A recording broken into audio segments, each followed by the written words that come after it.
Hi, I'm Patrick Phelps. Welcome to Mining Matters. If you've ever built or used anything that's made of rock, you may well appreciate there's quite a lot of stuff that's made out of rock. In an ideal world, if you're making something out of rock, get the rock from as nearby as possible. More distance just means more time, money, and likely energy, diesel or CO2 emissions. A proposed quarry down in South Westland is back in the papers this week, and I thought, hey, if people get excited about coal and gold, wait till I talk about rocks.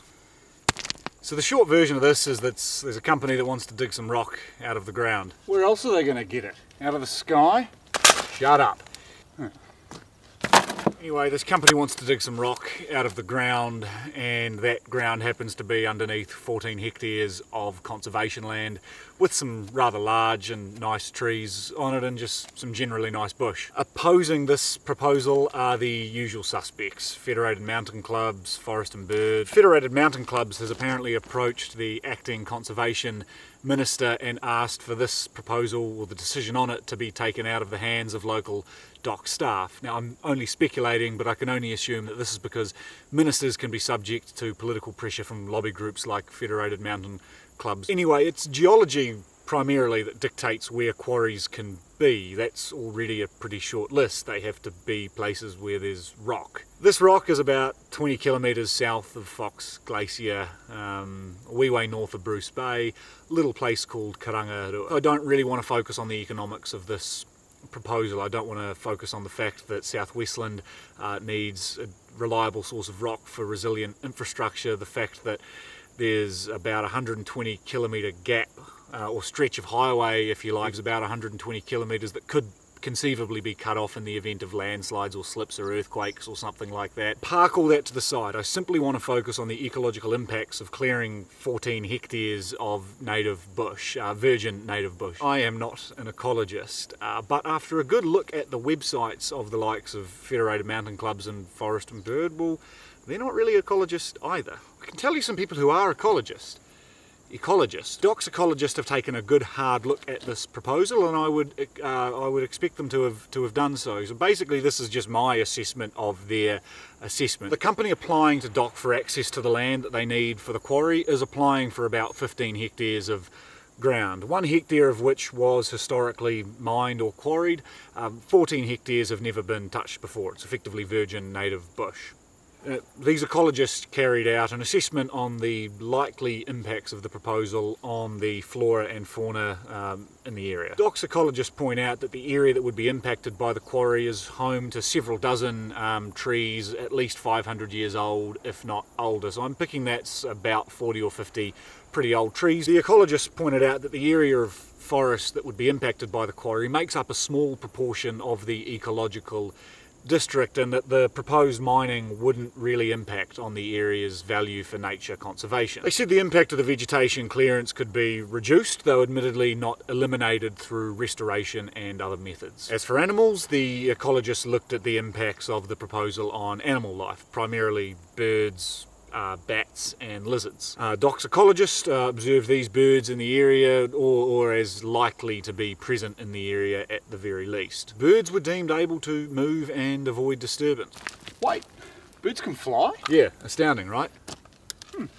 They did say that there is a risk that birds can get tangled up in the vegetation as the bush gets cleared, but this risk can be pretty easily managed because the birds can fly away. So as long as the clearance of the bush takes place outside of breeding season, the risk of them getting tangled up as it gets knocked down is pretty low. They'll move away. As for long-tailed bats, which are admittedly rather rare, the ecologist pointed out that there are large trees there that may be home to bats, so they said that really a survey for bats should be conducted before any vegetation clearance took place. Now, if there were no bats found, then fine, they could proceed as if there's not bats there, having not found them. Now, if there were bats found in the area, then you'd get a wildlife permit, you'd get an appropriate bat ecologist, you'd figure out a management plan, and presumably relocate them and then proceed in line with that management plan to DOC's satisfaction. Now you see lizards. Lizards can't fly. Yeah, that's right. So for lizards, which can't fly, the ecologists recommended dropping the trees in the warmer months between, say, October and April. When it's warmer, they're fairly mobile, they'll move around, and then after clearing vegetation, leaving it there for a few weeks, giving them time to relocate, and then moving it on. Basically, the ecologists deemed that the quarry proposal would be unlikely to have any impact on any animal species viability or something like that. The ecologist did comment that the landform or the shape will never be the same once it's gone. That's not surprising, you are taking the rock away. DOC's advice, which took into account the ecological report and other factors. So DOC's advice, as I read it, said that the impacts on vegetation would be high in the medium or the short term and the medium term, but in the long term, presumably with restoration, low. Impacts on animal life, low. Impacts on landscape and visual values, low. Disturbance to other users, low.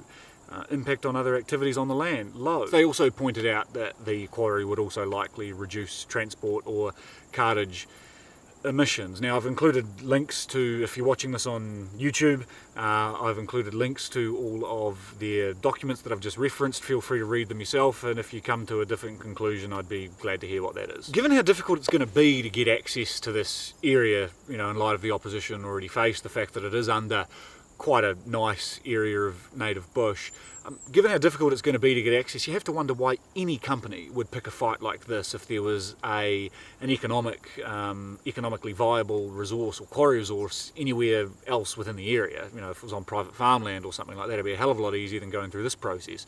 So why, I would ask, would anyone pick this sort of fight unless it was the only option they had, as I said before, dictated by geology in terms of where available rock resources are? Back to one of those issues that I parked earlier, namely the need for rock. There are people living right through the southern reaches of the west coast, all the way through to the Haas Pass and down to Otago. State Highway 6 is a vital and vulnerable piece of infrastructure, and maintaining that infrastructure means stop banks, flood walls, and just the road itself, and that means rock. Doesn't really matter if you're a resident, a person who likes to visit the area frequently for, climbing, tramping, kayaking, hunting, fishing, whatever. If you go there by car, then you need that road. The company's application included letters of support from the regional council, the district council, local residents, and iwi. This is the part of the country that gets a lot of rain, a lot of floods, a lot of slips, earthquakes. Some of those things are unfortunately just going to get worse with climate change. The West Coast Regional Council, in its letter of support, made it quite clear that there is no alternative resource of rock nearby. Forest and Bird fantastically asked for an independent geological assessment to validate the assertion that there is no alternative source of rock. This is a bit like having to prove that there's no Loch Ness Monster or Tooth Fairy. It's pretty difficult to just disprove a negative. If you want to talk about rocks, for example, when Hermione Granger was talking about the resurrection stone in Harry Potter and the Deathly Hallows, she pointed out that you could claim that anything was real if the only basis for believing in it was that nobody's proven that it doesn't exist. Anyway, my points are this. We need stones and rocks and all manner of other minerals as well. Sometimes, if not often, the location of those minerals means that difficult trade-offs need to be made. Most of the individuals who make up these groups don't actually have a relevant background in any of the subjects they claim to have such an authority on. I mean, by all means, they're citizens of New Zealand. They are entitled to voice their submissions within the media, voice their opinions within the media and the submission process if it comes to that. But they're no more an authority on these matters than you or I. Federated Mountain Clubs, as far as I can see, is little more than an outdoors enthusiast group. I mean, they're more than happy for the conservation estate to be filled with tracks and huts and cableways. They'll helicopter into places when they want to go kayaking, and I imagine in some instances they're quite happy for roads to go all the way up valleys to get to the start of tramping tracks. It's not really for them alone, in any case, to be drawing the line on where and when access is or isn't appropriate. Forest and Bird, as far as I can tell, is largely a group of bird watchers who spend most of their time in the most urbanised environments in the country and then just occasionally like to visit these places once in a while. I mean, shit, they mainly just like trees and they like the outdoors, and I also like the outdoors and I also like trees, but I equally like in my outdoors activities, I guess, or when I do go down to South Westland, I quite like just being able to use State Highway 6 in its functional state, and I suspect that a lot of these people do as well. Thanks for watching.